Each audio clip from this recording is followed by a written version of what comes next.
Hi friends, welcome back to Civil Stab. This is the third lecture of Environment module under previous year question series. यहाँ पे हम cover करेंगे last 25 years यानी 1995 से 2018 तक जो भी environment related questions पूछे गए हैं उनको. तो इन questions में हम सिर्फ questions ही नहीं बल्कि उनकी explanation में उन concepts को भी revise करेंगे जो कि prelims point of view से important है. So let's start with these questions.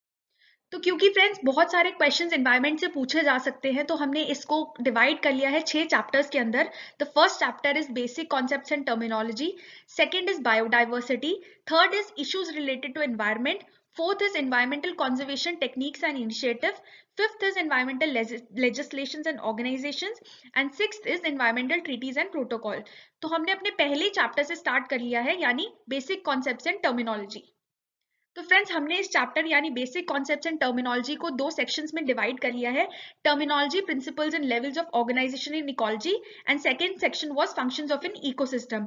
हमने पहले 10 क्वेश्चंस अपनी प्रीवियस दो वीडियोस में कवर कर लिए हैं.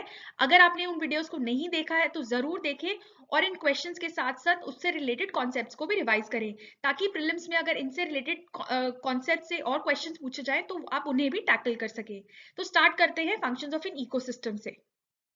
तो फ्रेंड्स आपको पता है कि इकोसिस्टम की चार मेन फंक्शंस होते हैं. First is energy flow, second is homeostasis, third is nutrient cycling and fourth is ecological succession and development. तो हमने पहले दो फंक्शंस को अपनी प्रीवियस वीडियो में कवर कर लिया है और आज हम स्टार्ट करेंगे न्यूट्रिएंट साइक्लिंग से. सो फ्रेंड्स सबसे पहले हम आज स्टार्ट करेंगे न्यूट्रिएंट साइक्लिंग रिलेटेड क्वेश्चन से. तो ये क्वेश्चंस क्या क्या हैं देख लेते हैं एक बार. Consider the following processes. First is photosynthesis, second is respiration, third is decay of organic matter and fourth is volcanic action. Which of the above processes add carbon dioxide in the carbon cycle on earth? तो हमें बताना है कि इनमें से कौन से processes carbon dioxide add करते हैं कार्बन साइकिल में. ये क्वेश्चन 2011 के प्रीलिम्स में भी पूछा गया था और सेम क्वेश्चन 2014 के प्रीलिम्स में भी पूछा गया था. तो फ्रेंड्स आपको पता है कि क्वेश्चंस रिपीट भी हो सकते हैं तो इसलिए भी ये क्वेश्चन सेट इंपॉर्टेंट हो जाता है. सेकेंड क्वेश्चन जो इससे रिलेटेड पूछा गया है वो क्या है. Which of the following adds nitrogen to the soil. तो क्या हम इनमें से कौन सी एक्टिविटी ऐसी है जो सॉइल में नाइट्रोजन ऐड कर रही है. First activity is excretion of urea by animals, second is burning of coal by man and third is death of the vegetation. तो हमें बताना है कि इनमें से कौन सी एक्टिविटी नाइट्रोजन ऐड कर रही है सॉइल में. तो फ्रेंड्स आपने इन दोनों ही क्वेश्चंस में देखा कि हमसे क्या पूछा गया था. हमसे पूछा गया था कि कार्बन या नाइट्रोजन या किसी भी न्यूट्रिएंट की कैसे कॉम्पोजिशन चेंज कर रही है एनवायरनमेंट में. तो ऐसे क्वेश्चंस को आंसर करने के लिए आपको उसके रिलेटेड उसकी साइक्लिंग को जानना होगा यानी वो कैसे उसकी कॉम्पोजिशन चेंज होती है एनवायरनमेंट में. तो ये सारा पार्ट आता है न्यूट्रिएंट साइक्लिंग के पार्ट में. तो अब हम देखते हैं कि न्यूट्रिएंट साइक्लिंग क्या होता है.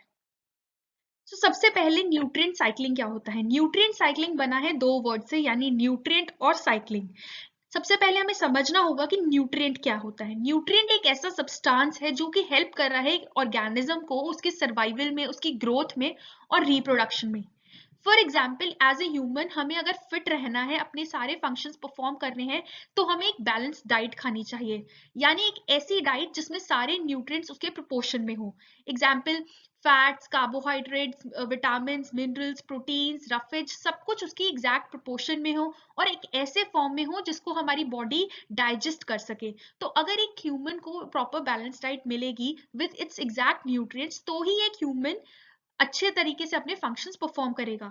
सिमिलरली एक इकोसिस्टम को भी अगर उसके फंक्शंस परफॉर्म करने हैं तो उसे कुछ न्यूट्रिएंट्स चाहिए होते हैं, कुछ ऐसे एलिमेंट्स चाहिए होते हैं जो कि उसकी राइट फॉर्म में हो, राइट अमाउंट में हो तो ही एक इकोसिस्टम डेवलप कर सकता है, प्रॉस्पर कर सकता है.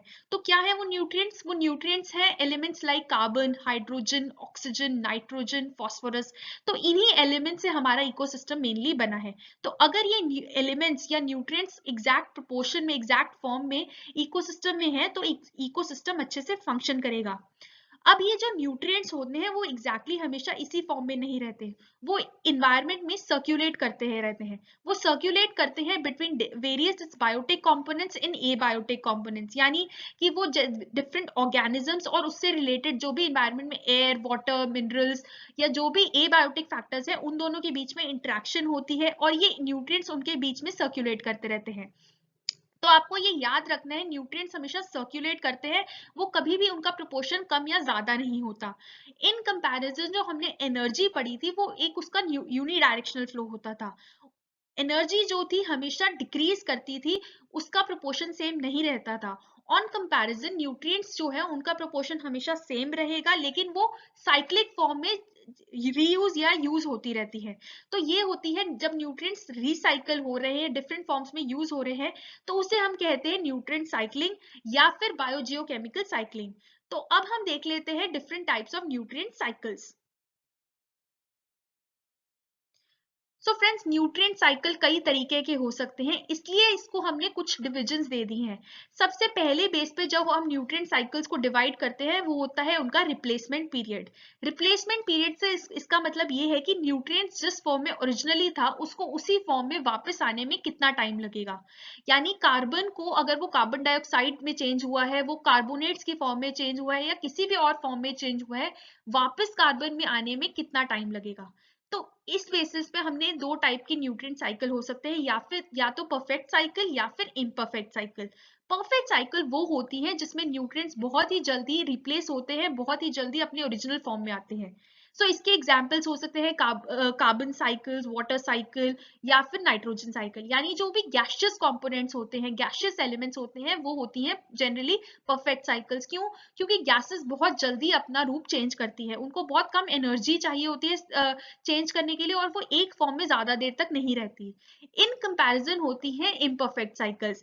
इम्परफेक्ट साइकिल्स वो होती हैं जिसमें न्यूट्रिएंट्स जो हैं बहुत ही टाइम तक एक ही फॉर्म में रह जाते हैं, या फिर कोई कुछ अमाउंट तक उनमें कोई लीकेज हो जाती है, वो लॉस्ट हो जाते हैं एनवायरनमेंट में, और उनको रिप्लेस करने में कुछ टाइम चला जाता है या फिर वो बहुत टाइम तक अवेलेबल ना हो। तो ऐसी साइकिल्स होती हैं इम्परफेक्ट साइकिल्स। इम्परफेक्ट साइकिल्स के एग्जांपल होते हैं sedimentary cycles, examples like phosphorus cycles, magnesium cycles, calcium cycles.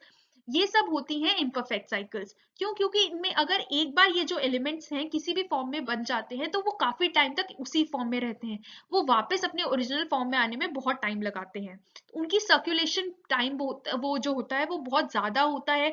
इस सर्कुलेशन पीरियड बहुत ज्यादा होने के कारण ये इम्परफेक्ट हो जाती है। दूसरी डिवीजन जो न्यूट्रिएंट साइकिल की होती है वो होती है on the basis of nature of reservoir. यानी वो कैसी उनका रिजर्वॉयर है, वो किस नेचर का है, वो सॉलिड है, लिक्विड है, गैसियस है, वो किस फॉर्म में है। तो अगर जो रिजर्वॉयर है वो गैसियस फॉर्म में है तो हम उसे कहेंगे गैसियस साइकिल। और इन कंपैरिजन होते हैं सेडिमेंट्री साइकिल। सेडिमेंट्री साइकिल्स की रिजर्वॉयर होती है सॉलिड फॉर्म में, यानी इन फॉर्म्स ऑफ सॉइल, रॉक्स, जो अर्थ क्रस्ट की फॉर्म में अगर वो स्टोर होते हैं, वो कैसे स्टोर हो रहे हैं, वो अगर सॉलिड फॉर्म में हो रहे हैं तो वो होगी एक सेडिमेंट्री साइकिल। गैसियस साइकिल के एग्जांपल हमने अभी देखे थे ऊपर, वाटर साइकिल, कार्बन साइकिल और nitrogen cycle. Similarly sedimentary cycles के एग्जांपल होते हैं sulphur cycle, phosphorus cycle, magnesium cycle. तो जनरली आप एक अपने दिमाग में एक पिक्चर बना सकते हैं कि sedimentary cycles are mostly imperfect cycle और gaseous cycles are mostly perfect cycle. But लेकिन ड्यू टू ह्यूमन इंटरफेरेंसेस ऐसा हो सकता है कि परफेक्ट साइकिल इम्परफेक्ट साइकिल बन जाए। कैसे? कि वाटर साइकिल जो है बिकॉज ह्यूमन इंटरेक्शन की वजह से हो सकता है कि उनमें कुछ ब्लॉकेजेस आ जाएं, कुछ रोड ब्लॉक्स आ जाए, जिसके कारण वाटर एक फॉर्म से दूसरी फॉर्म में ट्रांसफर होने में ज्यादा टाइम लगाने लगे। तो इसलिए हो सकता है कि एक परफेक्ट साइकिल कुछ टाइम के लिए इम्परफेक्ट साइकिल बन जाए। तो अब हम देखेंगे कुछ इंपॉर्टेंट साइकिल्स जो आपके प्रीलिम्स में डायरेक्टली पूछी गई हैं। सबसे पहले है गैसियस साइकिल, जिसका एग्जांपल है कार्बन साइकिल। तो कार्बन साइकिल क्या होता है? कार्बन साइकिल एक ऐसी बायोजियोकेमिकल साइकिल है जिसमें कार्बन एक्सचेंज होती है between its various components like biosphere, hydrosphere, lithosphere और एटमॉस्फेयर। यानी अर्थ के इन कंपोनेंट से जैसे वो ट्रांसफर हो रही है बिटवीन वेरियस फॉर्म्स, तो उसे हम कहेंगे कार्बन साइकिल। इसको डिस्कवर किया था जोसेफ प्रिस्ले ने and Antoine Lavoisier. Antoine Lavoisier was also the father of chemistry. So friends, यहाँ पे हमें एक डायग्राम दिया हुआ है कार्बन साइकिल का। इससे हमें पता लगेगा कि कार्बन कैसे सर्कुलेट करती है एनवायरनमेंट में through its various components like atmosphere, hydrosphere and lithosphere. तो कैसे कार्बन सर्कुलेट कर रही है एनवायरनमेंट में।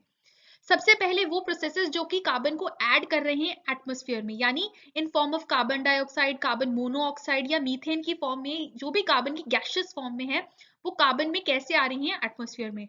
सबसे मेन प्रोसेस जो कार्बन को ऐड करता है एटमॉस्फेयर में वो है through burning of fossil fuels. यानी by burning coal, petroleum, diesel, तो इन सब से हम कार्बन को ऐड कर रहे हैं एटमॉस्फेयर में।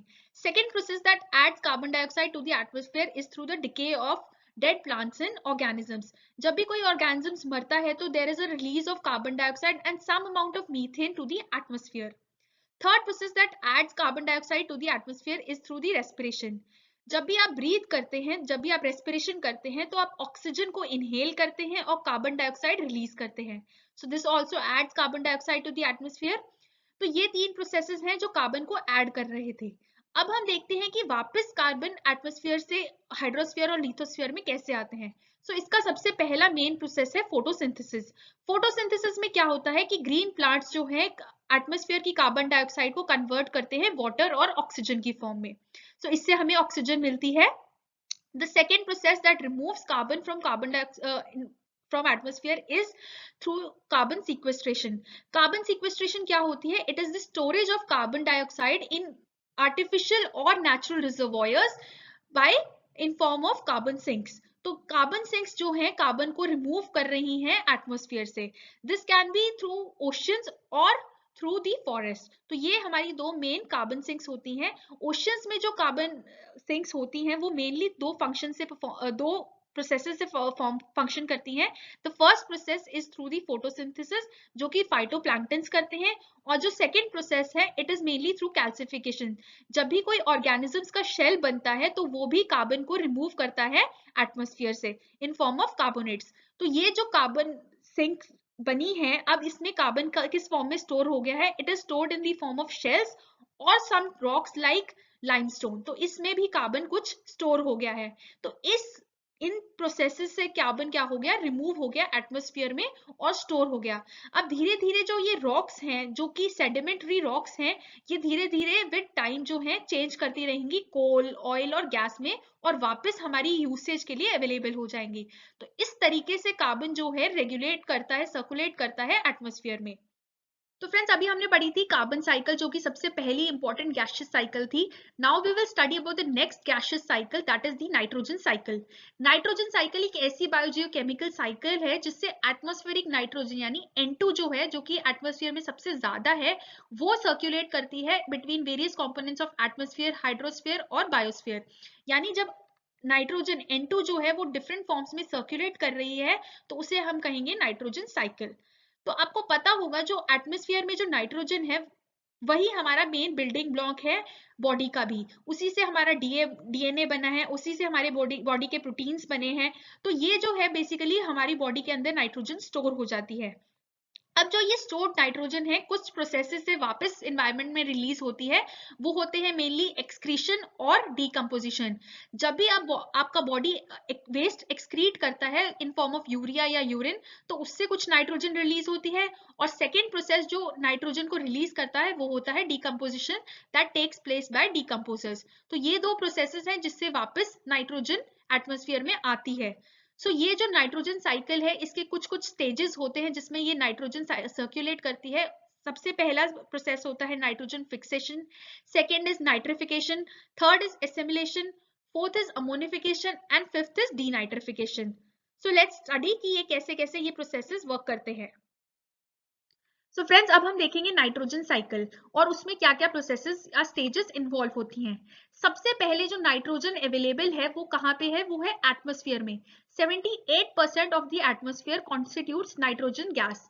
तो ये जो नाइट्रोजन गैस है वो एटमॉस्फेयर से वापस लिथोस्फेयर या हाइड्रोस्फेयर में कैसे आ रही है?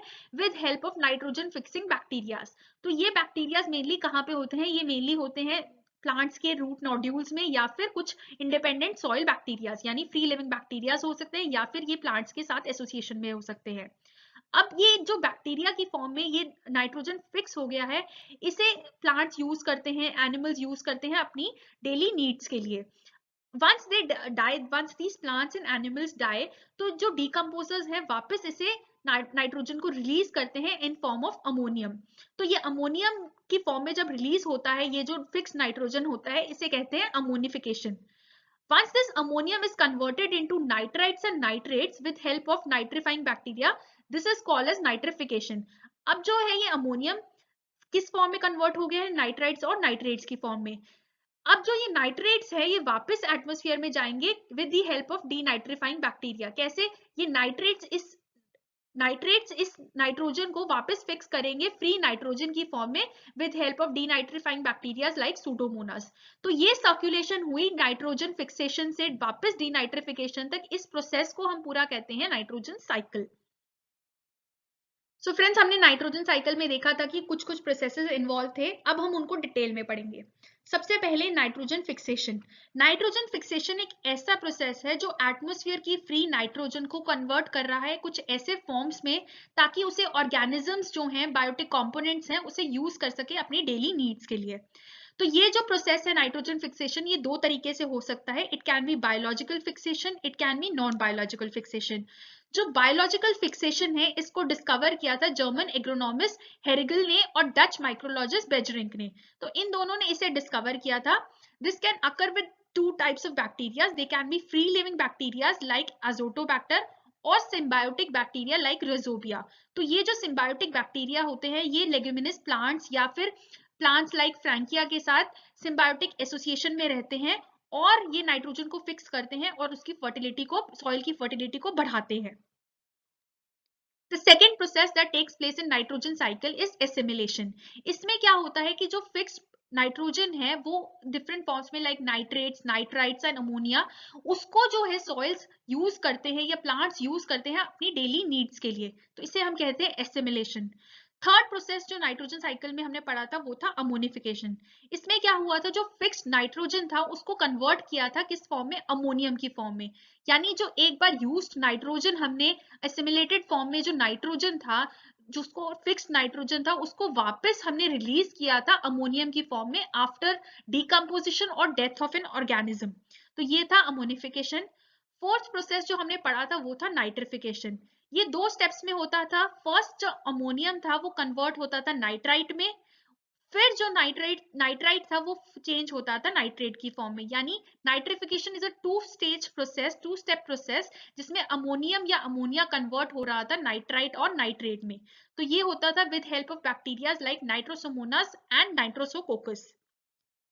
The last step of this process was denitrification, यानी जो नाइट्रेट्स हमने पढ़े हैं पिछले प्रोसेस में वो कैसे वापस फ्री नाइट्रोजन में कन्वर्ट होते हैं।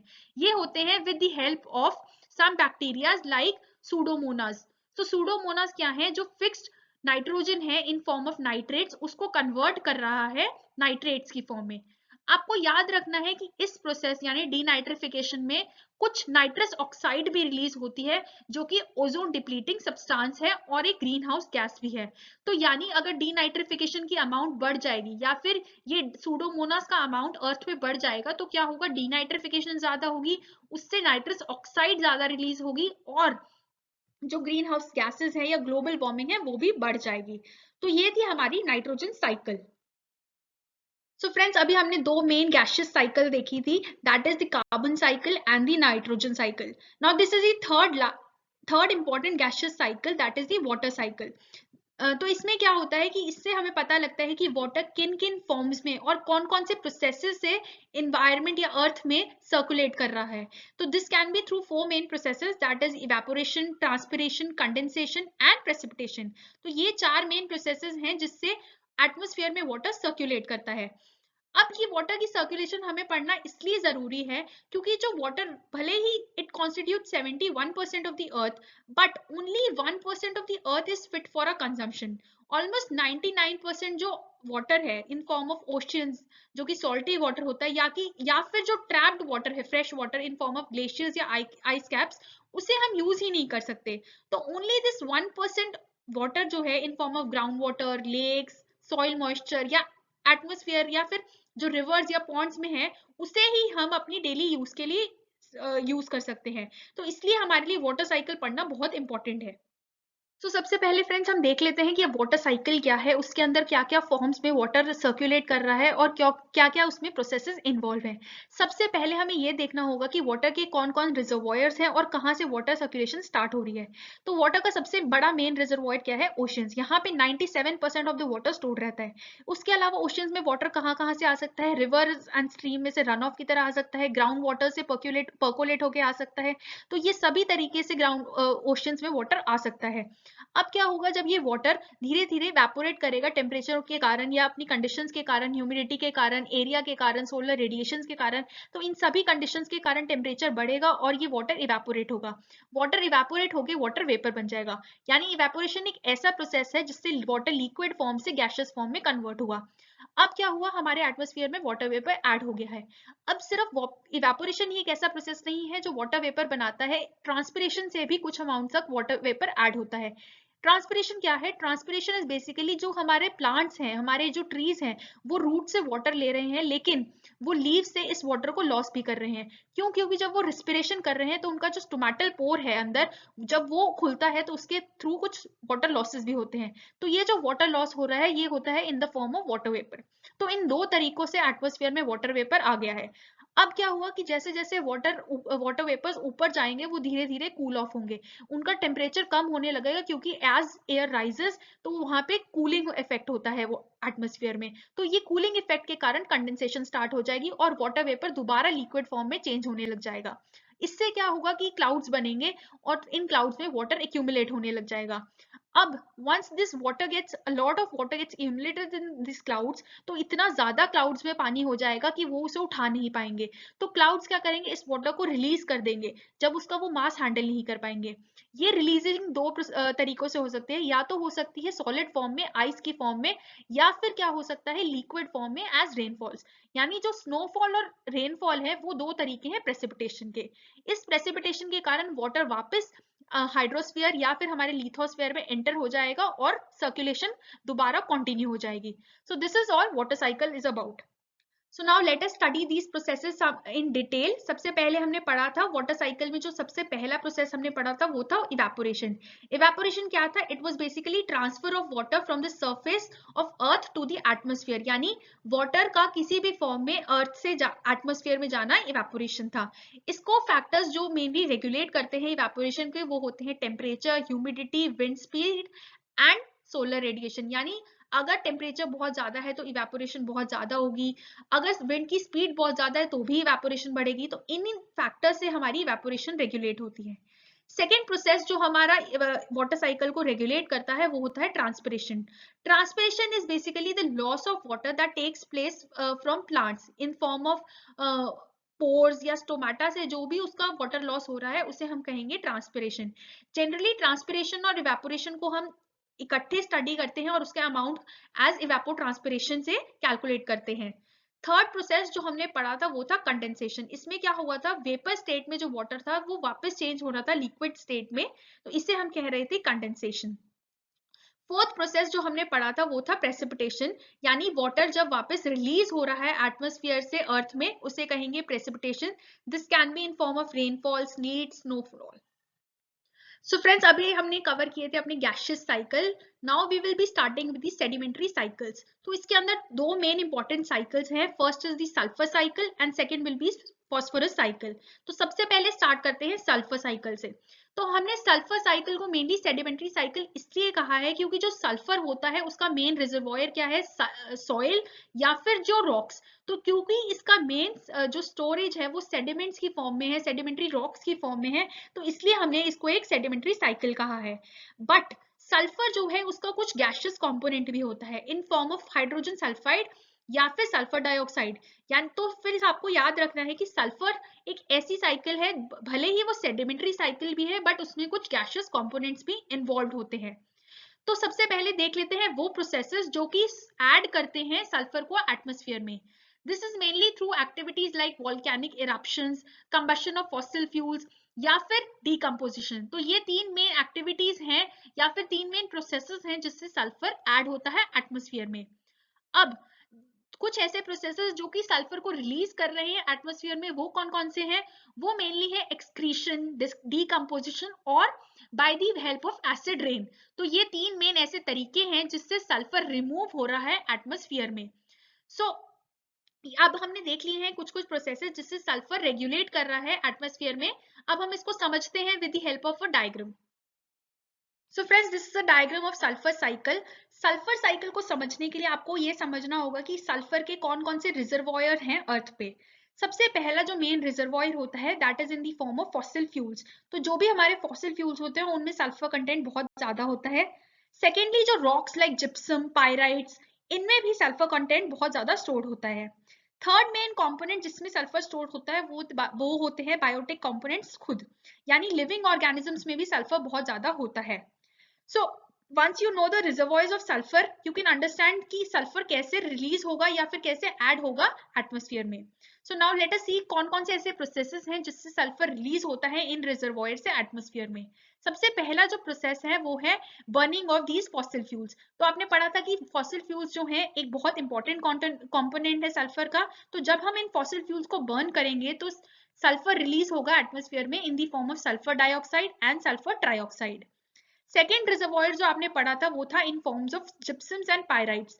तो जब हम इन जिप्सम्स एंड पायराइट्स की माइनिंग करते हैं, उनको रिलीज करते हैं, एक्सट्रैक्ट करते हैं, तो भी सल्फर रिलीज होता है एटमॉस्फेयर में। थर्ड तरीका जिससे सल्फर रिलीज होता है एटमॉस्फेयर में वो होता है बाय दी वोल्केनिक इरप्शंस या फिर हॉट स्प्रिंग्स की हेल्प से। तो इनसे भी हमारा सल्फर ऐड होता है। एंड दी फोर्थ मेजर तरीका जिससे कि सल्फर रिलीज होता है एटमॉस्फेयर में वो होता है डीकम्पोजिशन। तो इन चारों तरीकों से हमारा सल्फर जो है एटमॉस्फेयर में ऐड हो गया है। Once it has been added into the atmosphere, वो कंडेंस होता है, धीरे धीरे एक्यूमुलेट होता है, and once its concentration increases in atmosphere to an extent that cannot be sustained by it, it is released in the form of acid rain। यानी acid rain एक ऐसी रेन है जिसमें सल्फ्यूरस कंपोनेंट प्रेजेंट है in form of sulphuric acid या फिर sulphurous acid, यानी एक ऐसा वाटर जिसमें कुछ सल्फर प्रेजेंट है। सो ये एसिड रेन क्या करता है, वापस इस एक्स्ट्रा सल्फर को रिलीज एटमॉस्फेयर से वापस लेके आता है एनवायरनमेंट में, ताकि इसे ऑर्गेनिजम्स यूज कर सके अपनी डेली नीड्स के लिए। तो ये जो सल्फर है वापस सॉइल में स्टोर हो जाता है, वाटर के अंदर स्टोर हो सकता है इन फॉर्म्स ऑफ रॉक्स, माइंस की फॉर्म्स में स्टोर हो सकता है, तो ये वापस अपने रिजर्वॉयर में आ जाता है। So this way this sulphur keeps on regulating and circulating.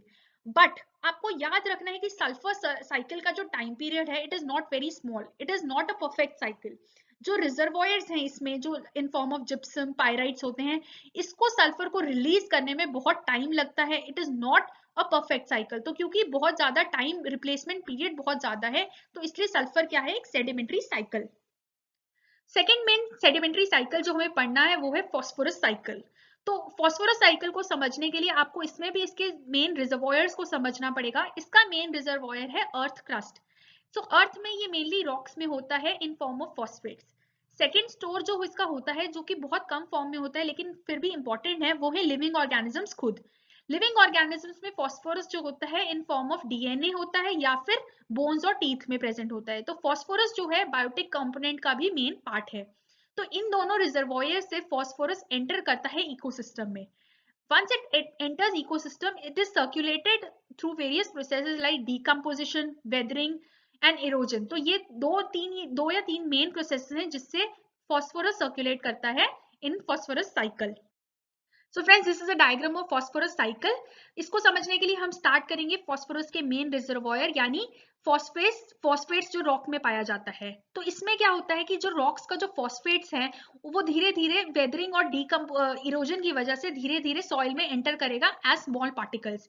जब ये फॉस्फोरस है छोटे छोटे पार्टिकल्स में डिवाइड हो जाएगा, बढ़ जाएगा, तो ये धीरे धीरे इस फॉर्म में आ जाएगा कि प्लांट्स और एनिमल्स इसे यूटिलाइज कर सके।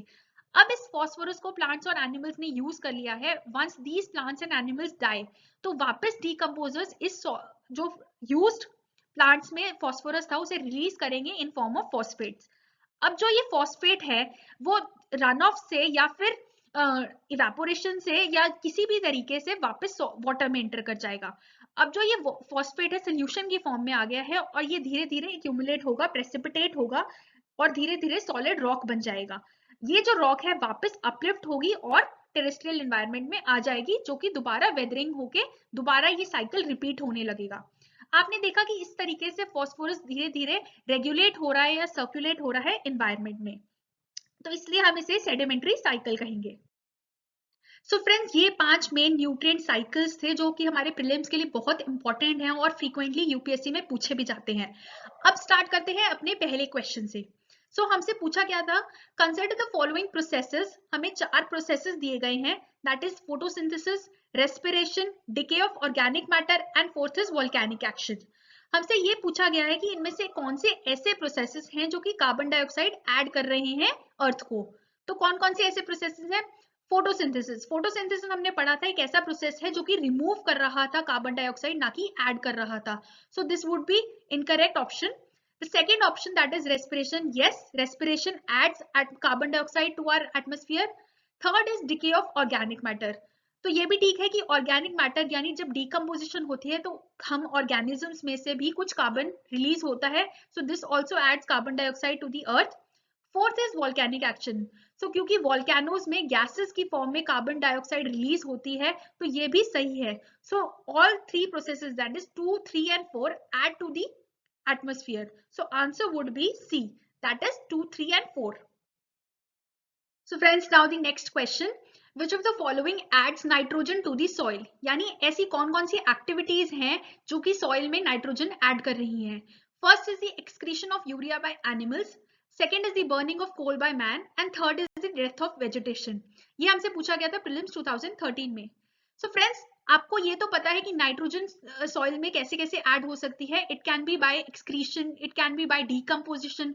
तो 1 and 3 तो डायरेक्टली ऑप्शन में होंगे ही होंगे, लेकिन आपको ये भी याद रखना चाहिए कि हमें यहाँ पे कोई वर्ड ऐसा नहीं दिया कि डायरेक्टली, तो कोई भी हमें इनडायरेक्ट तरीके से भी अगर किसी तरीके से नाइट्रोजन सॉइल में ऐड हो रही है तो वो भी याद रखना पड़ेगा। So burning of coal by man is a indirect way of addition of nitrogen to the soil. कैसे? कि जब भी आप कोई कोल को बर्न करेंगे तो जो भी उसे नाइट्रस गैसेस होंगी वो एटमॉस्फेयर में ऐड हो जाएंगी। Now this nitrous gases would be release back to the soil in form of acid rain. तो यानी जब एसिड रेन होगी तो वापस यही जो कंबशन से नाइट्रोजन ऐड हुई थी एटमॉस्फेयर में वापस सॉइल में आ जाएगी। यानी this is a indirect method of adding nitrogen to the soil. So हमें सिर्फ ये मेथड्स नहीं सोचने जो कि डायरेक्टली नाइट्रोजन ऐड कर रहे हैं सॉइल में, उनको भी ध्यान रखना है जो इनडायरेक्टली नाइट्रोजन ऐड कर रहे हैं सॉइल में। सो the answer would B D, that is 1, 2 and 3. Now the next set of questions would be regarding the fourth function of ecosystem, that would be related to ecological succession and development. So कौन कौन से हैं question एक बार देख लेते हैं। In the grasslands, trees do not replace the grasses as a part of ecological succession because of A, insects and fungi, B, limited for sunlight and paucity of nutrients, C, water limits and fire, and D, none of the above. So this was asked in prelims of 2013. The next question that was asked related to ecological succession is lichens, which are capable of initiating ecological successions even on a bare rock, are actually a symbiotic association of. तो आपसे पूछा गया है कि lichens जो कि ecological succession को initiate करते हैं वो क्या हैं? They are an association of algae and bacteria, B, algae and fungi, C, bacteria and fungi, and D is fungi and mosses. तो आपको बताना है कि lichens क्या हैं? This was asked in prelims of 2014. The next question which was asked in this regard was, which one of the following is a useful functional association between a fungi and roots of higher plants? यानी एक ऐसी association जो कि fungi और higher plants के बीच में हो रही है, उसका एग्जाम्पल क्या है? A, biofertilizers, B, coralloid root, C, लिचन्स, या फिर D, माइकोराइजा। सो ये पूछा गया था 1999 के प्रीलिम्स में। So the last question that we will be dealing today related to ecological succession and development is, if you walk through the countryside, you are likely to see some birds stalking alongside the cattle to seize the insects disturbed by their movement through the grasses. यानी जब आप country side के along चल रहे हैं तो कुछ आप ऐसी बर्ड्स देखेंगे जो कैटल्स के साथ साथ चल रही हैं और वो ऐसे इंसेक्ट्स को खा रही हैं जो कि कैटल्स की मूवमेंट से डिस्टर्ब्ड हो रहे हैं। तो कौन है ऐसी बर्ड्स? 1, painted stork, 2, common मैना, 3, black-necked crane.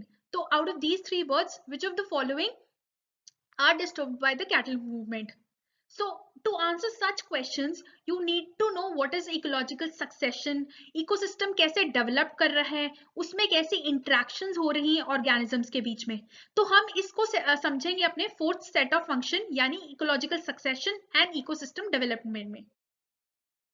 So what is ecological succession and ecosystem development?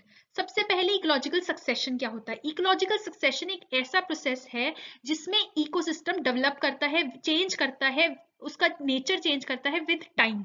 तो जब हम नेचर टाइम के साथ एक इकोसिस्टम की कैरेक्टरिस्टिक्स को कंपेयर करते हैं, कैसे वो चेंज कर रही है, उसे हम कहते हैं इकोलॉजिकल सक्सेशन। तो आप इसको समझने के लिए एग्जाम्पल ले सकते हैं एक ह्यूमन का। जब हम पैदा होते हैं एज अ बेबी, हमारी कैरेक्टरिस्टिक्स, हमारी नीड्स बिल्कुल डिफरेंट होती हैं as compare to when we grow up.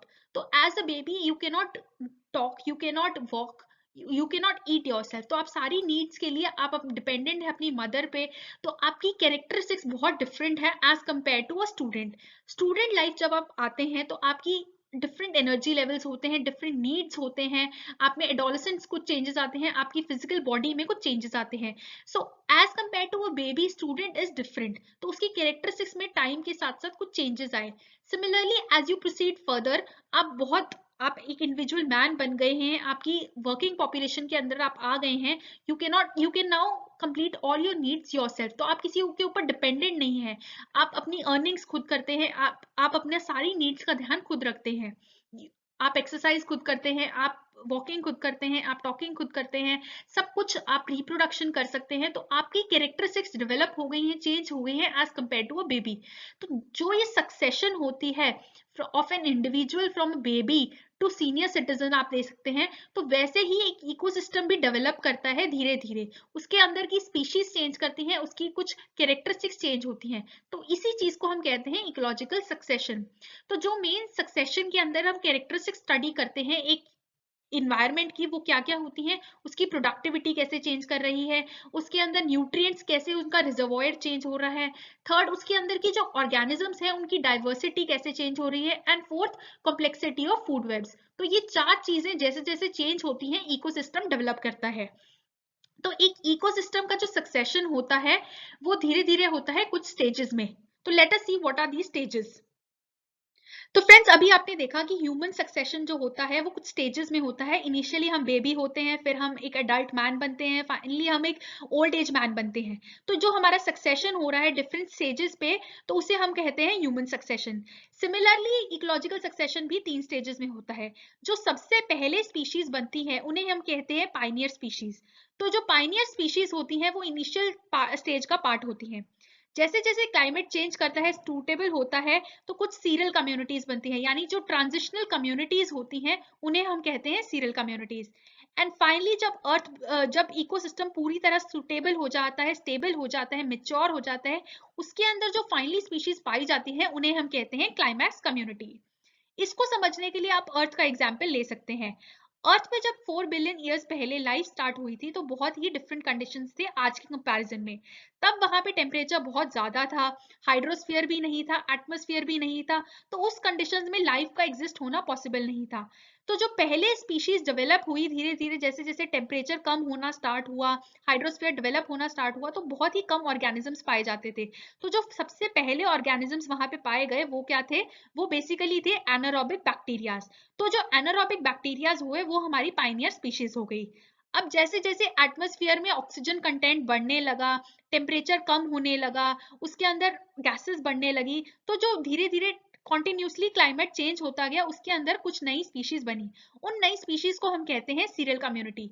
लेकिन क्योंकि इन्वायरमेंट कॉन्टिन्यूसली चेंज कर रहा है, तो ये जो सीरियल कम्युनिटीज हैं वो स्टेबल नहीं है, वो आ रही है जा रही है। There is a continuous extension and development of new species. तो जो फाइनली अब का जो अर्थ है उसमें बहुत ही स्टेबल स्पीशीज है, वो बहुत ही कॉम्प्लेक्स है, वो बहुत ही मेच्योर है, उन्हें हम कहते हैं क्लाइमैक्स कम्युनिटी। आप ह्यूमंस का एग्जाम्पल ले सकते हैं, वो बहुत ही कॉम्प्लेक्स इंडिविजुअल है। आज की जो फूड वेब्स हैं वो बहुत ही कॉम्प्लेक्स हैं। तो ये जो स्पीशीज है बेसिकली क्लाइमैक्स कम्युनिटी को कॉन्स्टिट्यूट करती हैं। आप इस एग्जाम्पल में देख सकते हैं कि इनिशियली कैसा एक इन्वायरमेंट है, एक बेयर रॉक है, वहां पे कोई स्पीशीज एग्जिस्ट नहीं कर सकती। लेकिन जैसे जैसे क्लाइमेट सूटेबल होने लगा, मॉइस्चर कंटेंट बढ़ने लगा, टेम्परेचर सूटेबल होने लगा, तो फर्स्ट स्पीशीज डेवलप की वो थी एक लिचन्स। तो ये क्या है, एक पाइनियर स्पीशीज है। जैसे जैसे लिचन्स की इंट्रैक्शन बढ़ी, उनके अंदर जो वेस्ट एक्यूमुलेट हुआ उससे अंदर फर्दर केमिकल्स डेवलप हुए, एबायोटिक फैक्टर्स डेवलप हुए, उससे और स्पीशीज डेवलप हुई। तो ये क्या है, serial communities. These constitute like herbs, grasses, shrubs. तो ये सब क्या हुई, serial communities. Finally in grasses, shrubs को जब और सुटेबल एबायोटिक कंपोनेंट्स मिले, बहुत ज्यादा अच्छी सनलाइट मिली, बहुत अच्छे न्यूट्रिएंट्स मिले, बहुत अच्छा वाटर कंपोनेंट मिला, तो एक पूरा पूरा फॉरेस्ट डेवलप हो गया। तो ये क्या हुई है, क्लाइमैक्स कम्युनिटी। तो ये जो प्रोसेस है, जो पायनियर स्टेजेस से लेके क्लाइमैक्स कम्युनिटी बनने का एक प्रोसीजर है, उसे कहते हैं इकोलॉजिकल सक्सेशन। क्योंकि इकोलॉजिकल सक्सेशन बहुत ही इंपॉर्टेंट पार्ट है इकोलॉजी का, बहुत ही बेसिक है इकोलॉजी के अंदर, तो इसकी अंडरस्टैंडिंग को ईज करने के लिए हम इसकी एक क्लासिफिकेशन करते हैं। ये क्लासिफिकेशन 3 तरीके से होती है, on the basis of type of organism, on the basis of type of habitat and on the basis of initial conditions. Type of organism के बेसिस पे 2 तरीके से इकोलॉजिकल सक्सेशन होती है। First is autogenic succession, second is allogenic succession. Similarly, on the basis of type of habitat, it is either terrestrial succession or an aquatic succession. Now, the last type, that is on the basis of initial conditions, there are again 2 types of succession. It is primary succession or secondary succession. तो अब हम इन सभी types को individually पढ़ते हैं कि क्या होती हैं ये। तो now the first type of succession on the basis of initial conditions, that is the primary succession. Primary succession वो succession है जो कि उस ecosystem या उस land पे होना जा रहा है जहाँ पे पहले कभी भी कोई स्पीशीज नहीं रही है, पहले कोई भी इकोसिस्टम डेवलप नहीं किया है। ये किस रीजन से हो सकता है? हो सकता है कि वहां पे अब रिवर लेवल्स कम हो गए, वाटर लेवल्स कम हो गए हो, जिससे कि नया आइलैंड इमर्ज हो गया हो सकता है कि वहां पे नए डेल्टास फॉर्म हुए हो, या फिर हो सकता है कि नया कोई सैंड ड्यून बन गया हो क्योंकि विंड जो है सैंड कैरी करके उस एरिया पे अब ले आई है, या फिर हो सकता है कि क्योंकि वॉल्केनिक इरप्शन अभी हुई है तो वहां पे एक नया आइलैंड, वॉल्केनिक आइलैंड इमर्ज हो गया हो। तो ये कोई भी रीजन हो सकता है एक नए प्राइमरी सक्सेशन के लिए। अब यहाँ पे जो इस टेरेस्ट्रियल या फिर एक्वाटिक रीजन में जो भी पहली स्पीशीज आएंगी वो बेसिकली बहुत ही हार्श स्पीशीज होंगी। कैसे? क्योंकि वो बहुत ही हार्श एनवायरनमेंट में सरवाइव कर सकती हैं, तो ये बहुत ही कुछ टाइम के लिए ही ऐसी हार्श कंडीशंस मेंटेन रहेंगी। तो ये जो पायनियर स्पीशीज होंगी लाइक माइक्रोब्स, लिचन्स, मॉसेस, तो बहुत ही शॉर्ट टाइम के लिए यहाँ पे रहेंगी। अब धीरे धीरे जैसे कि क्लाइमेट सूटेबल होने लगेगा, इन पायनियर स्पीशीज की इंट्रैक्शन से नए ऑर्गेनिक एसिड्स बनेंगे, डीकम्पोजिशन से नई मैटर बनेगा, तो नई नई स्पीशीज आएंगी और फाइनली एक क्लाइमैक्स कम्युनिटी बन जाएगी और ये प्राइमरी सक्सेशन कंप्लीट हो जाएगा। The second type of succession on the basis of initial condition is secondary succession. तो इसमें क्या होता है, ये वो succession है जहां पे इकोसिस्टम डेवलप वहां करेगा जहां पे पहले भी कभी कोई इकोसिस्टम रहा हो, यानी उस इकोसिस्टम में कुछ ऐसी कंडीशंस आ गई नेचुरल डिजास्टर्स की वजह से या ह्यूमन इंटरफेरेंस की वजह से, अब वो इकोसिस्टम, पहले वाला इकोसिस्टम खत्म हो गया है, अब वहां पे दोबारा से सक्सेशन स्टार्ट हुई है। तो इस सक्सेशन को हम कहेंगे सेकेंडरी सक्सेशन। ये जो सक्सेशन का रेट होगा as compare to primary succession बहुत ही फास्ट होगा। क्यों? क्योंकि यहाँ पे पहले भी कभी कोई इकोसिस्टम रहा है, यहाँ की एनवायरनमेंट अब सूटेबल है इकोसिस्टम की डेवलपमेंट के लिए। आप इसको समझने के लिए एग्जाम्पल ले सकते हैं एक अबैंडन्ड फार्मलैंड का। तो क्योंकि अब उस अबैंडन्ड फार्मलैंड पे ह्यूमन इंटरफेरेंस नहीं है, नेचुरल फैक्टर्स जो है सूटेबली प्ले कर सकते हैं, तो वहां पे एक सेकेंडरी सक्सेशन होगा। वहां पे धीरे धीरे सबसे पहले जो स्पीशीज ग्रो होंगी वो कौन सी होंगी? वो होंगी स्मॉल ग्रासेस, श्रब्स। धीरे धीरे जैसे वो ग्रासेस बड़ी होने लगेंगी, वो टॉल ग्रासेस बनेंगी, हर्बेशियस प्लांट्स बनेंगे। अब क्योंकि वहां पे हैबिटेट बहुत बढ़ गया है, तो वहां पे नई स्पीशीज आना शुरू होंगे, नए ऑर्गेनिजम्स आना शुरू होंगे like mices, rabbits, seed eating birds. तो ये सब जो है बायोडाइवर्सिटी भी वहां की बढ़ती रहेगी। फाइनली वहां पे जब बहुत ही सूटेबल कंडीशंस हो जाएंगी, वहां का बहुत बड़े बड़े ट्रीज वहां ग्रो करने लगेंगे, पूरा फॉरेस्ट बन जाएगा।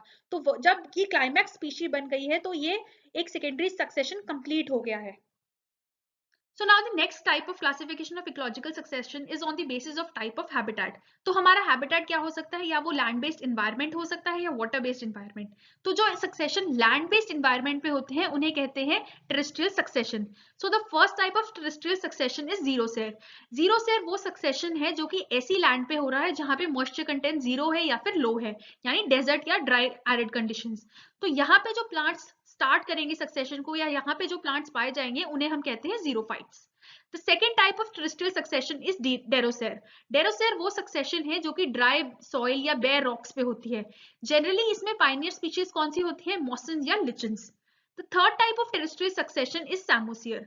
सैमोसियर वो सक्सेशन है जो कि सैंडी सॉइल्स यानी सैंड ड्यून्स पे हो सकता है, वो होता है सैमोसियर। The fourth and the last type of terrestrial succession is the succession that occurs in saline regions, यानी जो salt based regions हैं, salty soils हैं, वहां पे जो succession होगा उसे हम कहेंगे halosiers. These are the 4 types of terrestrial succession. Now the aquatic succession. Aquatic succession वो succession है जो कि water bodies में से start होता है, यानी ponds, lakes, rivers, इनमें जो succession होगा वो होगा aquatic section. इसे हम कहते हैं hydrosphere या hydrarch. Now, on the basis of type of organisms, there were two types of succession, that was autogenic succession and allogenic succession. Autogenic succession वो होती है जब स्पीशीज खुद ही अपनी डेवलपमेंट स्टार्ट कर दे, यानी जो उसके इंटरनल इनहैबिटेंट्स हैं जब वो स्पीशीज को सक्सेशन स्टार्ट करें तो उसे कहेंगे ऑटोजेनिक. वर्ड ऑटो यानी खुद, जब वो स्पीशीज की सक्सेशन स्टार्ट हो तो उसे कहेंगे autogenic. On the contrary allogenic succession वो सक्सेशन होते हैं जो कि आउटसाइड फोर्सेस की वजह से, इंटरेक्शंस की वजह से आए, तो वो होगी एलोजेनिक सक्सेशन. सो अभी हमने पढ़ा था इकोलॉजिकल सक्सेशन क्या होता है, कैसे एक पाइनियर स्पीशीज चेंज कर रही है एक क्लाइमैक्स कम्युनिटी में, वो धीरे धीरे क्लाइमेट चेंज होने की वजह से या आपस की इंटरेक्शंस की वजह से ऐसा हो रहा था. तो इसलिए हमारे लिए बायोटिक इंटरेक्शंस को समझना भी जरूरी है. बायोटिक इंटरेक्शंस दो तरीके की हो सकती हैं, it can be intra specific interactions और inter specific interactions. Intra specific interactions वो इंटरेक्शंस हैं जब जो इंटरेक्शन हो रही है, जो कनेक्शन हो रहा है, जो एक्सचेंज हो रहा है, सेम ही स्पीशीज के इंडिविजुअल्स के बीच में हो. यानी फॉर एग्जांपल जब मैन टू मैन इंटरेक्शन हो रही है, यानी आप आपस की फैमिली मेंबर्स की बात करें कि इंटरेक्शन में, तो वो क्या होगी, एक इंट्रा स्पेसिफिक इंटरेक्शन होगी. लेकिन जब दो स्पीशीज के इंडिविजुअल्स इन्वॉल्व हैं, यानी एक ह्यूमंस या फिर एक ग्रासेस इन्वॉल्व हैं, ह्यूमंस या लायंस इन्वॉल्व हैं, जब दो अलग स्पीशीज इन्वॉल्व हैं, तो वो क्या होगी, interspecific interaction. Interspecific interactions can impact the individuals involved in three types. It can be beneficial to them, can be harmful to them, और it can be neutral, यानी उसका कोई भी impact नहीं है उस species पे. तो इस basis पे 7 main types of interactions होती हैं. First is mutualism. म्यूचुअलिज्म में क्या होता है, जो दोनों स्पीशीज इंटरेक्शन में इन्वॉल्व हैं वो बेनिफिट करती है इस इंटरेक्शन से. तो ये होगी हमारी पहली टाइप. सेकेंड टाइप क्या है, कमेंसलिज्म. इसमें क्या होगा, जो पहली स्पीशीज इन्वॉल्व है इंटरेक्शन में वो तो बेनिफिट कर रही है, लेकिन सेकेंड स्पीशीज जो है उस पर कोई भी इम्पैक्ट नहीं पड़ रहा है इस इंटरेक्शन की वजह से. थर्ड टाइप क्या होती है, कंपटीशन. इस कंपटीशन में क्या होता है, दोनों ही स्पीशीज को नुकसान हो रहा है इस इंटरेक्शन की वजह से, तो दोनों ही नुकसानदायक है ये इंटरेक्शन इन स्पीशीज के लिए. Fourth is predation. इसमें क्या होता है, एक स्पीशीज के लिए ये इंटरेक्शन बेनिफिशियल है और दूसरी के लिए हार्मफुल, तो ये होती है प्रेडेशन. इसी के लिए सिमिलर टाइप है पैरासिटिज्म. इसमें भी यही होता है कि एक स्पीशीज बेनिफिट करती है, दूसरी हार्मफुल होती है, लेकिन जो ऑर्गेनिजम्स का साइज होता है वो वेरी करता है इस इंटरेक्शन में. Six type of interaction is amensalism. इसमें क्या होता है, एक स्पीशीज जो है इंटरेक्शन से नुकसान उठा रही है, उसको नुकसान हो रहा है, उसकी डेवलपमेंट पे नेगेटिव इंपैक्ट पड़ रहा है, लेकिन जो दूसरी स्पीशीज है उस पर कोई इंपैक्ट नहीं पड़ रहा इस इंटरेक्शन में. Seventh type of interaction is neutralism. इसमें क्या होता है, इंडिविजुअल्स इंटरेक्ट को तो कर रहे हैं, वो सेम ही जगह पे रह रहे हैं, वो कहीं ना कहीं इंटरेक्ट कर रहे हैं, दोनों एक ही जगह पे हैं, एक ही इकोसिस्टम में सरवाइव कर रहे हैं, लेकिन दोनों का एक दूसरे पे इंपैक्ट नहीं पड़ रहा. तो ऐसी इंटरेक्शन वैसे जनरली बहुत कम होती हैं, but let's study each of these interactions in detail. The first type of interaction is mutualism. Mutualism क्या होगा, म्यूचुअलिज्म वो इंटरेक्शन है जिसमें दोनों ही स्पीशीज बेनिफिट कर रही थी. उन जैसे बेनिफिट कैसे कर रही थी, उनकी ग्रोथ रेट बढ़ रही है, उनका सर्वाइवल के चांसेस बढ़ रहे हैं, उनकी रिप्रोडक्टिव कैपेसिटी बढ़ रही है, तो ये होती है म्यूचुअलिज्म. म्यूचुअलिज्म दो तरीके की हो सकती है, it can be symbiotic mutualism और non symbiotic mutualism. So now the symbiotic mutualism. इस सिम्बायोटिक म्यूचुअलिज्म क्या होता है, सिम्बायोटिक म्यूचुअलिज्म वो है जब दो स्पीशीज जो इंटरेक्ट कर रही है वो दोनों हमेशा एक साथ ही रहेंगी, वो दोनों पे डिपेंडेंट है, वो इंडिविजुअली सर्वाइव भी नहीं कर सकती और इंडिविजुअली रह भी नहीं सकती, यानी वो एक ही हैबिटेट में इकट्ठे मिलेंगी. यहाँ पे आप एग्जाम्पल दे सकते हैं लिचन्स का, यहाँ पे कोरल रीफ्स का. तो ये क्या है, बेसिकली शो करती है सिम्बायोटिक म्यूचुअलिज्म. इसके कॉमन एग्जाम्पल्स हैं. सबसे पहला एग्जाम्पल है लिचन्स. लिचन्स क्या होते हैं, लिचन्स एक इंटरेक्शन है बिटवीन फंगस एंड एल्गी.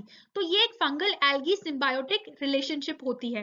इसमें क्या होता है, जो एल्गीज होते हैं इन्वॉल्व इस इंटरेक्शन में, वो फंगस को क्या देते हैं, फूड्स और कार्बोहाइड्रेट्स प्रोवाइड करते हैं ताकि फंजाई ग्रो कर सके. ऑन द कॉन्ट्ररी जो फंजाई होता है, उस एल्गी को फोटोसिंथेसिस हो सके, पॉसिबल हो सके, उसके लिए उसे क्या प्रोवाइड करता है, मिनरल और वाटर. यानी दोनों ही स्पीशीज एक दूसरे को कुछ दे रही है और कुछ ले रही है, दोनों ही बेनिफिट कर रही है, प्लस उनके सर्वाइवल के लिए भी ये इंटरेक्शन बहुत इंपॉर्टेंट है. तो ये क्या हुई, एक symbiotic mutualism. The second example of symbiotic mutualism is between a mycorrhiza. Mycorrhiza is basically a symbiotic relationship between a fungi and some plants. तो जो प्लांट्स की रूट्स पे जो फंजाई रहते हैं उन्हें हम कहते हैं माइकोराइजल फंजाई, और ये जो इंट्रैक्शन कंप्लीट बनी है इसे कहेंगे माइकोराइजा। तो इसमें क्या होगा, जो फंजाई है वो सॉइल में से कुछ न्यूट्रिएंट्स को एब्जॉर्ब करेगा ताकि प्लांट्स उसे यूज कर सके अपनी फोटोसिंथेसिस के लिए। ऑन द कॉन्ट्री जो फंजाई है प्लांट से उसका फूड लेगा ताकि वो सरवाइव कर सके। तो इसमें भी क्या हुआ, एक बेसिकली इंट्रैक्शन हुई है फंजाई और प्लांट्स के बीच में, exchange of nutrients and food के बीच में। तो ये हुई हमारी second type of symbiotic mutualism. So now the third type of symbiotic mutualism का एग्जांपल जो हम कॉमनली स्टडी करते हैं वो है कोरल रीफ्स। कोरल रीफ्स में दो स्पीशीज इन्वॉल्व होती है, एक होती है नाइडेरिया स्पीशीज का एक कोरल, और सेकंड होता है जूजांथली जो कि एक फोटोसिंथेटिक एल्गी है।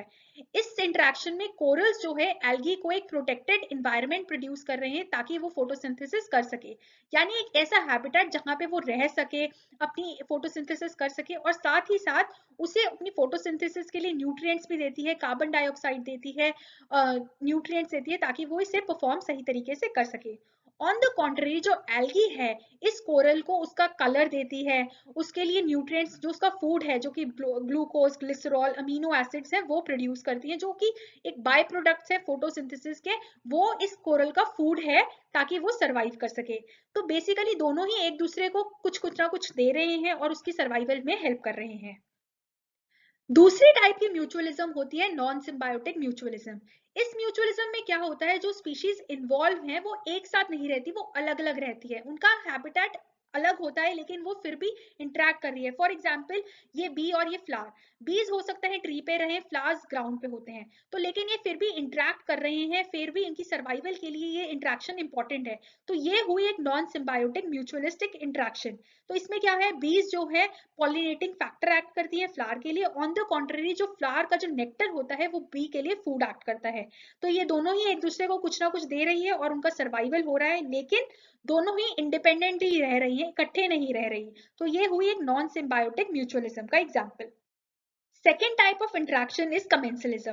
कमेंसलिज्म क्या होता था, कमेंसलिज्म वो इंट्रैक्शन है जिसमें एक इंडिविजुअल बेनिफिट करता है और दूसरा जो है उससे कोई इम्पैक्ट ही नहीं हो रहा है इस इंट्रैक्शन में।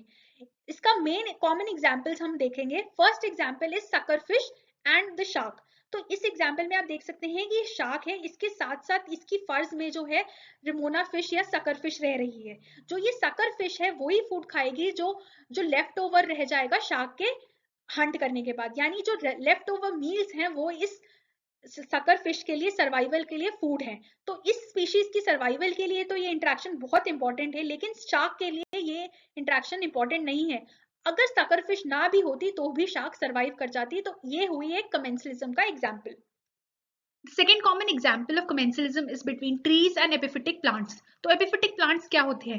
Epiphytic plants वो plants हैं जो किसी और ट्री के ऊपर या किसी और प्लांट के ऊपर ग्रो करते हैं, यानी वो अपना सारा मॉइस्चर, सनलाइट या जो भी अपनी न्यूट्रिएंट्स हैं वो कहाँ से ले रहे हैं, इस दूसरे प्लांट से ले रहे हैं।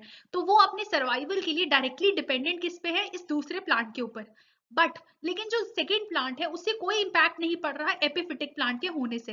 तो ये क्या हो गया, एक neutral plus beneficial kind of interaction. तो इसे क्या कहेंगे, commensalism. The third common example of commensalism is between sea anemone and clownfish. यहाँ पे क्या होता है, जो क्लाउनफिश है वो टेंटिकल्स में रहते हैं सी एनिमोनी के। तो एक क्लाउनफिश को जो है एक हैबिटेट मिल जाता है रहने के लिए टेंटिकल्स के अंदर क्लाउन सी एनिमोनी से। बट जो सी एनिमोनी है उसको कोई इम्पैक्ट नहीं है, कोई बेनिफिट नहीं है क्लाउनफिश के होने का। तो ये क्या हुआ, एक एग्जाम्पल हुआ कमेंसलिज्म का। The fifth example of commensalism is between cow dung and dung beetles. इसमें क्या होता है, जो काउडंग है एक हैबिटेट, एक एनवायरनमेंट एक्ट कर रहा है जिसमें बीटल्स ग्रो कर सकती हैं, प्रोटेक्टेड एनवायरनमेंट मिल रहा है जहां यहीं से वो अपना मॉइस्चर, अपनी फूड सब कुछ यहीं से ले रही हैं। तो काउडंग के ऊपर जो डंग बीटल्स हैं वो डायरेक्टली डिपेंड कर रही हैं, लेकिन इसका कोई इम्पैक्ट काउज पे नहीं हो रहा। तो इसलिए ये क्या हुई है, commensalism type of interaction. The last example of commensalism is between birds like मैना, cattle egrets and between cattles. तो इसमें क्या होता है, जो कैटल एग्रेट्स हैं वो बर्ड्स कैटल्स के साथ साथ चलती हैं, या बर्ड्स जो हैं कैटल्स के साथ साथ चलती हैं।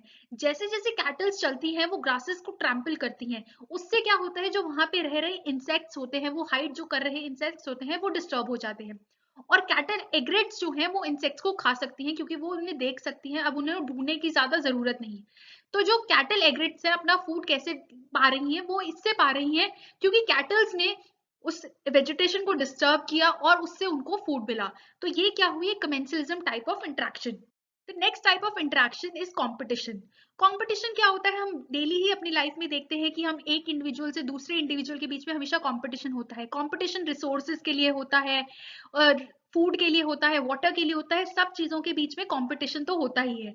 तो आप एग्जांपल ले सकते हैं एक रेस का। एक रेस में क्या होता है, दोनों इंडिविजुअल्स भाग रहे हैं ट्रॉफी के लिए, लेकिन इस प्रोसेस में दोनों ही इंडिविजुअल्स थक रहे हैं, अपनी एनर्जी को गंवा रहे हैं, उनको लॉसेस हो रहे हैं। तो ये क्या हुआ, एक कंपटीशन, इसमें दोनों ही इंडिविजुअल को लॉस हो रहा है। तो ये क्या हुआ, एक नेगेटिव टाइप ऑफ इंटरेक्शन जो कि होती है, इंट्रा स्पेसिफिक भी हो सकती है, इंटर स्पेसिफिक भी हो सकती है।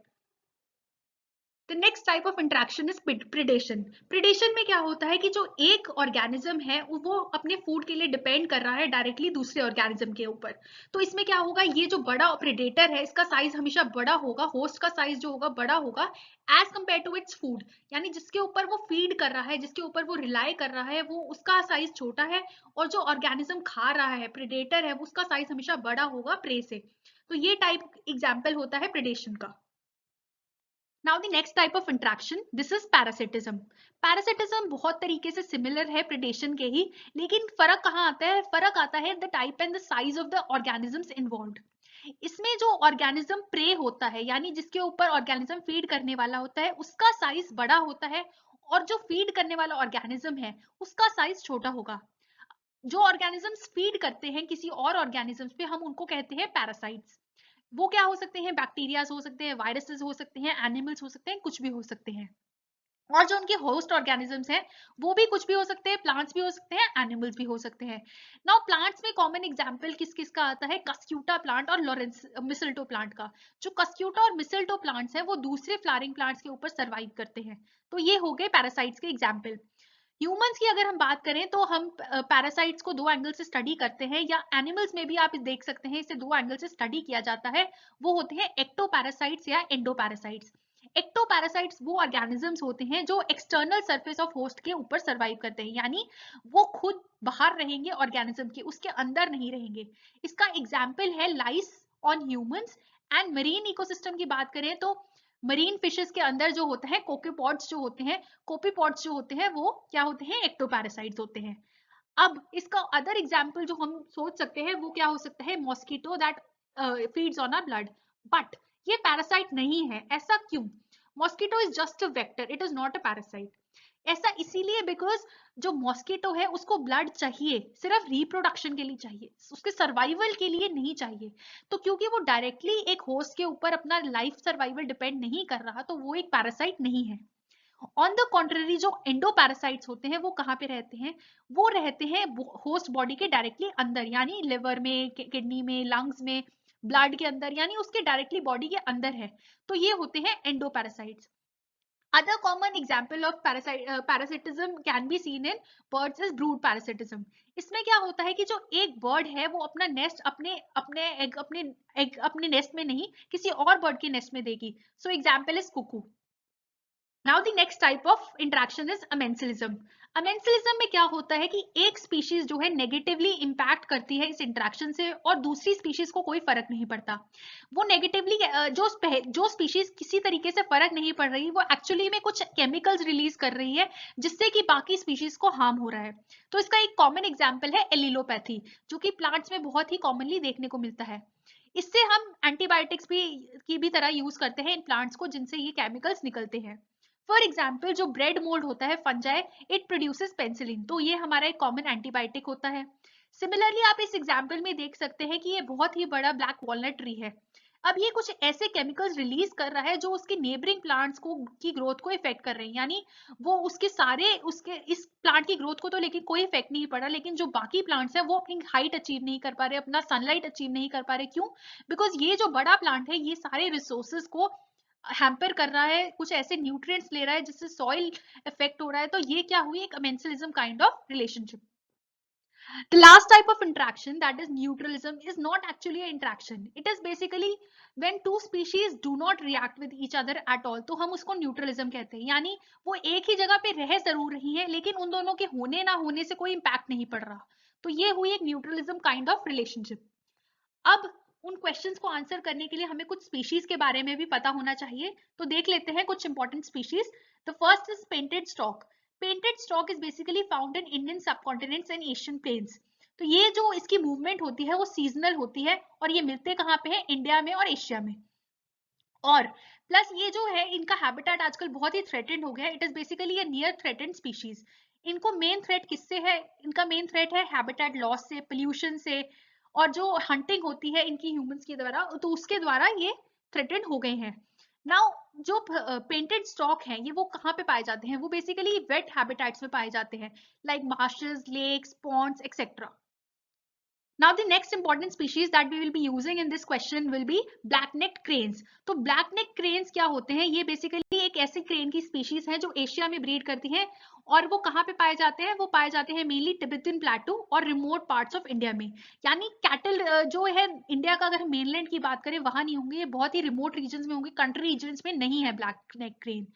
सेकेंड जो आपको चीज पता होनी चाहिए, जो ब्लैक नेक क्रेन्स हैं उनका हैबिटेट क्या है, उनका हैबिटेट है basically alpine meadows, riverine valleys. तो यहाँ पे ये बेसिकली पाई जाती है. And third thing is it is a vulnerable species, यानी ये IUCN की कैटेगरी की वल्नरेबल स्पीशीज है. सो फ्रेंड्स, अब हम ये क्वेश्चंस आंसर कर पाएंगे जो हमने ecological succession and ecosystem development related देखे थे.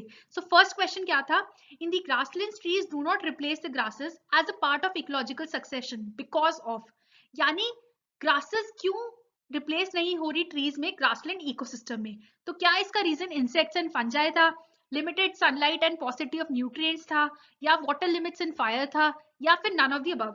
तो इसका सही आंसर होगा C, that is water limits and fire. ऐसा इसलिए क्योंकि ग्रासलैंड इकोसिस्टम में बहुत ही ज्यादा कम पानी होता है और रिपीटेड डिस्ट्रक्शन के कारण जो नॉर्मल इकोसिस्टम डेवलपमेंट होनी चाहिए वो नहीं हो पा रही. तो क्योंकि यहाँ पे डिस्ट्रक्शन फैक्टर इंपॉर्टेंट है वो की फायर, इसीलिए जो ग्रासेस हैं वो फॉरेस्ट नहीं बन पाते. तो this answer would be C. The next question. Lichens which are capable of initiating ecological succession even on a bare rock are actually a symbiotic association of. तो आपसे पूछा गया है कि लिचन जो है वो क्या है, वो किस चीजों का symbiotic association है.